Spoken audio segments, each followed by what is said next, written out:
Grabe mga kuragon, nakakita naman kami ng kakaibang prutas mga kuragon. Ito tingnan mga kuragon oh. Ano kayang prutas ng mga kuragon? Grabe oh, ang dami oh. Oh. Wow.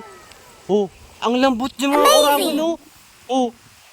Grabe, para siyang jelly ace. Wala siyang mga kuragon. Grabe oh, ayun, dami oh. Oh.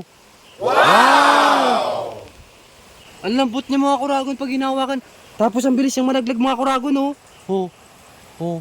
Nalalaglag siya kagad oh. Oh. Oh. Wow. Comment kayo mga kuragon kung anong tawag sa inyo ng prutas sa mga kuragon.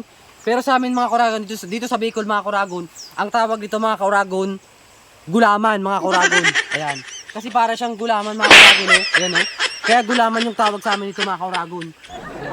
Ayan oh, sobrang labot ng mga bunga niya mga kuragon oh. Pero mga kuragon, mag-ingat kayo dito sa dahon niya mga kuragon. Saka dun sa tangkay mga kuragon, dun sa pulot. Kasi pag nadikitan kayo mga kuragon, sobrang sarap mga kuragon. Sabi sa sobrang sarap mga kuragon, mapapaungol ka ng mga kuragon, sobrang sarap. Pero ang pagkakaalam ko sa talbos niya mga kuragon, yung dahon, kinakain to mga kuragon, ginugulay to mga kuragon. Pero itong bunga mga kuragon, hindi ko alam kung kinakain to mga kuragon. Kaya naman mga kuragon, dahil gutom na ako mga kuragon, tara na mga kuragon, uwi na tayo.